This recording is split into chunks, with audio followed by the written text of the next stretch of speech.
Fala pessoal, Caio Nascimento de volta aqui no Vídeo Santos, depois de ficar um bom tempo no DM, né, a sinusite barra rinite me pegaram de jeito, quem tem isso, né, quem sofre disso sabe muito bem do que eu tô falando, gravar vídeo é impossível, né, quando você tá nessa situação, aos poucos eu estou voltando, não é vídeo de base, tá, é vídeo sobre jogador estrangeiro, pois é, jogador sul-americano, e quando essas coisas acontecem, o Noronha vem com tudo, né, perguntar pra mim, Caio, pelo amor de Deus, salva lá.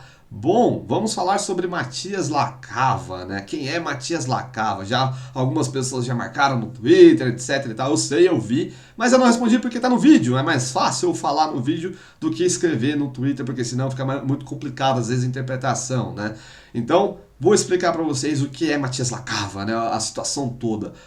A notícia apareceu no UOL, né, pelo Éder Taschini, ele falou que o Santos está conversando com o jogador. O nome Matias Lacava é muito peculiar para quem acompanha a base, tá? Especialmente pelo fato de ele ter jogado por três bases diferentes de três países diferentes na Europa. Passou pelo Barcelona, passou pela Lazio, passou pelo Benfica. Claro, o brasileiro ainda vive um caso de amor com La Masia, né? Mas quem gosta de futebol europeu e de base de futebol europeu sabe a situação complicada que é o Barcelona. Muitas vezes os jogadores que vão para lá não vingam porque a base não está sendo tão bem cuidada lá, tá? Tem o seu histórico? Tem, beleza. Mas, por exemplo, é diferente de Seixal, né? A base do Benfica, que revela como se fosse uma fábrica mesmo, tá? Muitos jogadores, na minha opinião, hoje é uma das bases mais frutíferas do futebol, do futebol europeu. Está entre as cinco melhores facilmente. No caso, foi o último time europeu, né, a última base europeia pela qual passou o Matias Lacava. É um jogador que também, por ser venezuelano, é muito comparado a Jefferson Soteldo, né, que passou recentemente pelo Santos. Também é baixinho, assim como o Soteldo, né? O Lacava é 2 centímetros mais alto que o Soteldo, tem apenas 1,62 m de altura, 18 anos agora, mas ele começou a fazer um sucesso, um burburinho, primeiro, né? Claro, quando estava no Barcelona, quando tinha seus 13, 14 anos de idade, depois, quando tinha 16, ainda pertencia ao Benfica, foi emprestado para a Academia Puerto Cabello, né? Já vou fica mais denso com relação ao assunto da Academia Puerto Cabello. Mas ele, no caso, quando ele foi convocado pela primeira vez no Sub-17, em que ele jogou o Sul-Americano, Sub-17 no caso, em 2019, ele ainda era, entre aspas, jogador da equipe portuguesa, né? Ele também foi convocado para o pré-olímpico, né, Sub-23, que aconteceu no começo de 2020, de 2020, um pouco antes da pandemia acertar o mundo, né, atingir o mundo, acertar não, né, desregular o mundo na realidade. Então, ele, no caso, ele jogou esse pré-olímpico.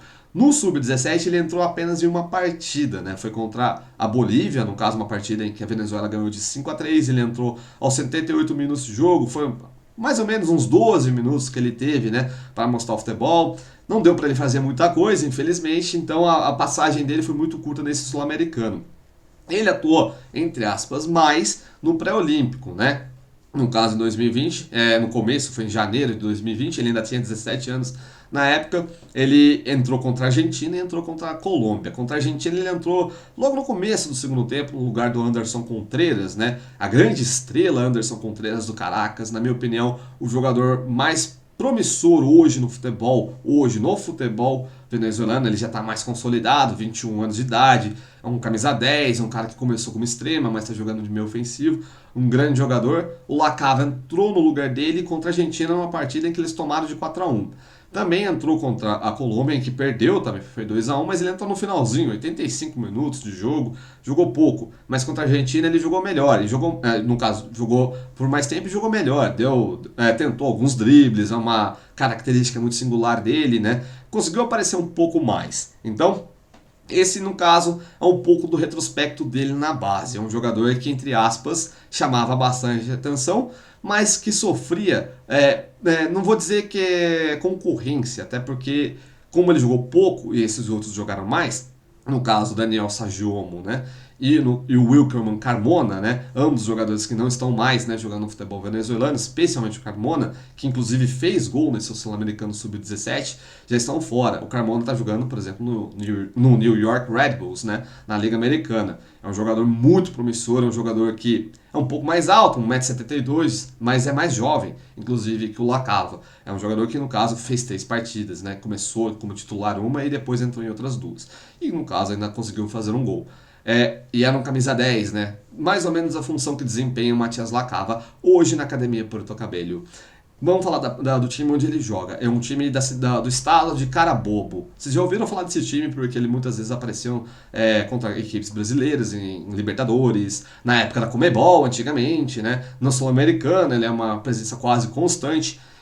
No caso, é o time mais famoso da região onde pertence a Academia Porto Cabello, que pelo nome já mata, né? Um time que é um time jovem, primeiramente, 2010 foi a fundação, é um time voltado para a revelação de jogadores. Tanto que não foi apenas o Lacava, né, teoricamente, que tem um histórico interligado com a Academia Porto Cabello, que participou do Sub-17, né, pela Venezuela, e do Sub-23. Outros jogadores estiveram lá.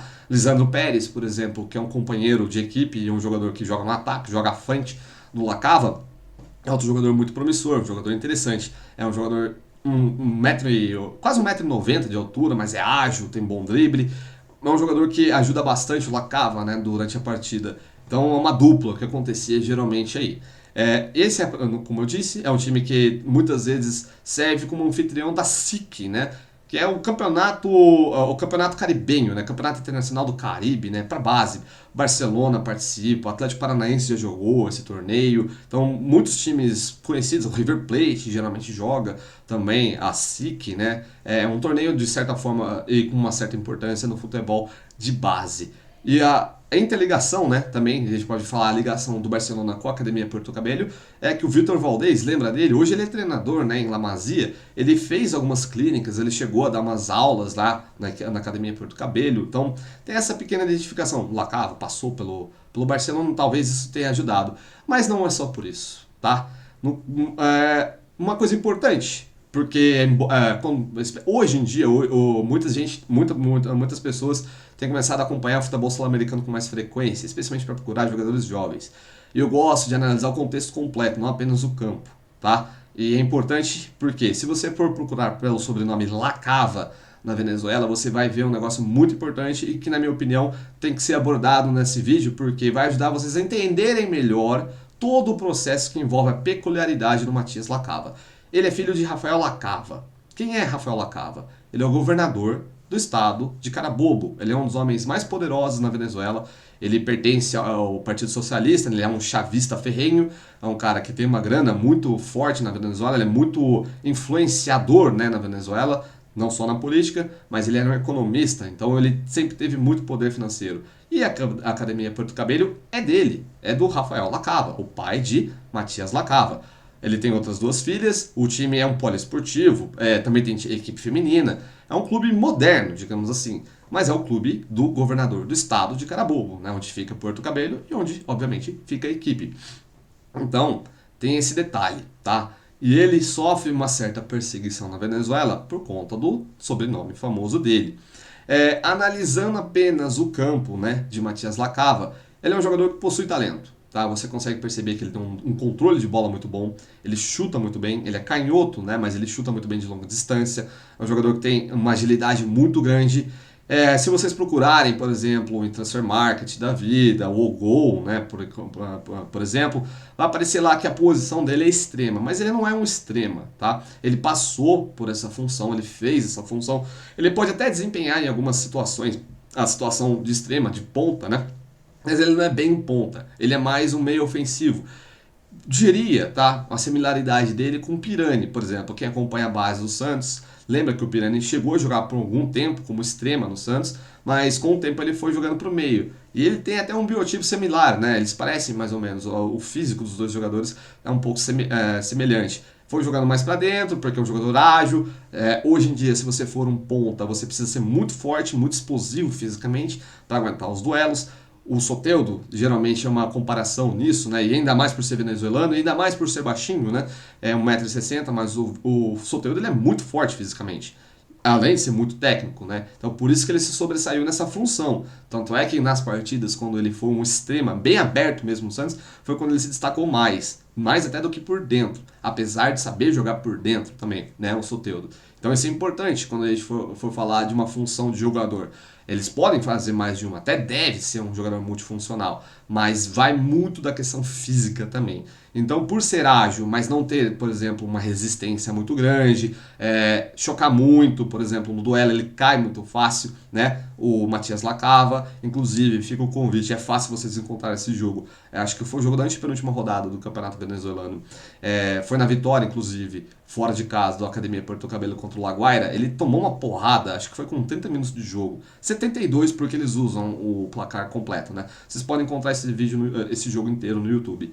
Ele tomou uma porrada no joelho, foi uma jogada forte, mas assim, acabou ele ali, entendeu? Não conseguiu jogar. Isso porque ele vinha de uma partida que saiu aos 23 minutos, uma partida anterior, que ele tomou um pisão e não aguentou jogar outra partida. Ou seja, ele não é um jogador tão resistente fisicamente falando. Mas é um jogador muito técnico, bate bem na bola, bom controle, bom passe, boa visão. Na minha opinião, a melhor partida que eu vi do Matias Lacava foi o jogo da volta, né, contra o Metropolitanos, né, pela Sul-Americana, pela pré-Sul-Americana, né, a fase pré da Sul-Americana. O Metropolitanos, outra equipe da Venezuela, perdeu as duas, né, o Porto Cabello, né, mas essa partida da volta, que foi apenas 1-0, o Lacava foi muito bem, ele jogava muito por dentro. Ele é um meia que cai pela esquerda, né? Muitas vezes. Se associa muito com o lateral, ele procura triangulações, ele sabe se movimentar entre linhas, né? Isso é importante.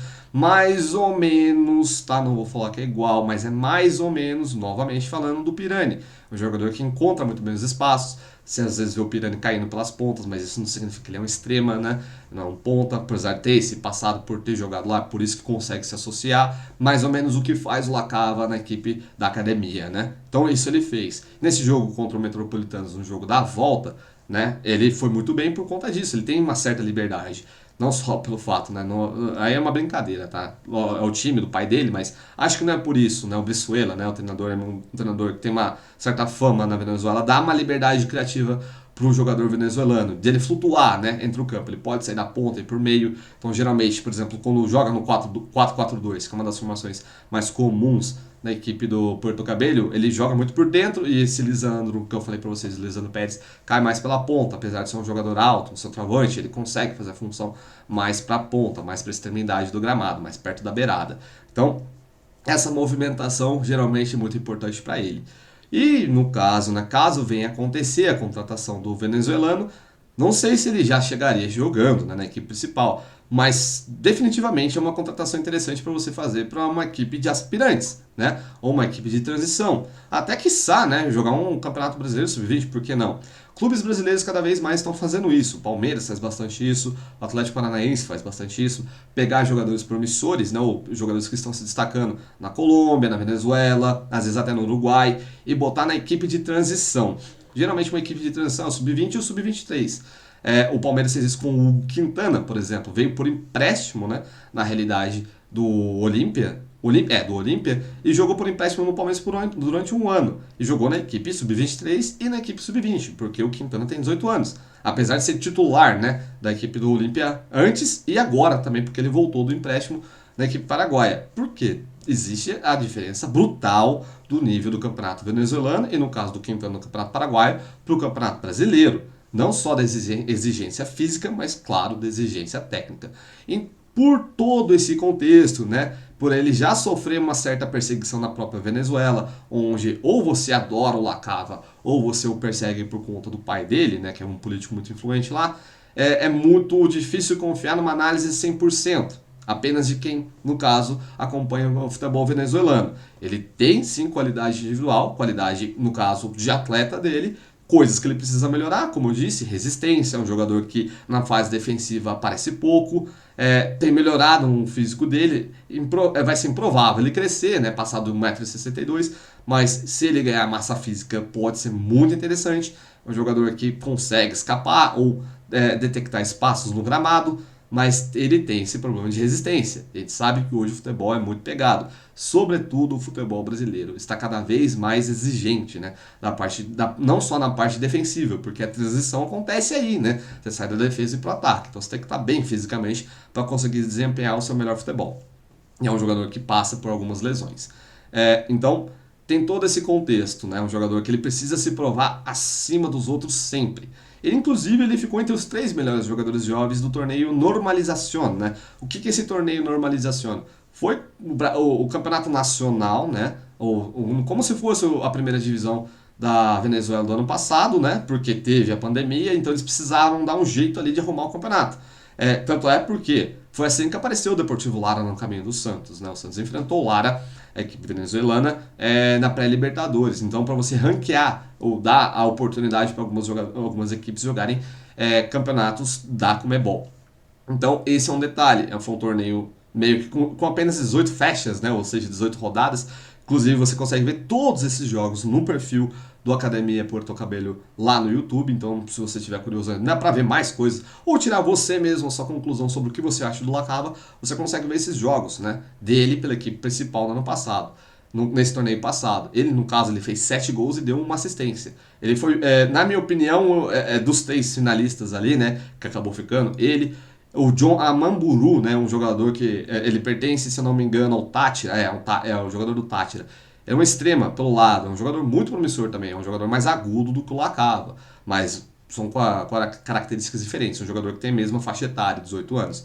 Então é uma coisa interessante, tá? Ele é um jogador que também consegue ficar muito tempo em evidência. Mas, claro, ele sempre vai ser mais exigido do que seria um jogador, por exemplo, sem muita afiliação. Ou, claro, sem ter um nome tão famoso no país de origem como é o Lacava, né? O sobrenome Lacava. Então é isso, pessoal. Espero que tenha ajudado vocês a ter uma noção maior de um jogador que, na minha concepção, acho que viria, né, para a equipe de aspirantes. Eu não sei se tem mais informações sobre isso. Pode acontecer coisas além do que eu estou falando aqui no vídeo, pode acontecer uma novidade muito maior. Ele chegou a entrar no radar do Cruzeiro, né? Muito por conta, imagino, do André Mazuco, hoje é o diretor do Santos. Ele era diretor do Cruzeiro quando surgiu o interesse da Raposa no jogador venezuelano. Inclusive, se vocês forem no perfil do Porto Cabello no Instagram, vocês vão ver um monte de cruzeirense, né, pedindo o Lacava lá. Então, ele tem essa ligação já com o futebol brasileiro. Acho que faz parte, né, da listinha do Mazuco, então é um jogador que ele conhece.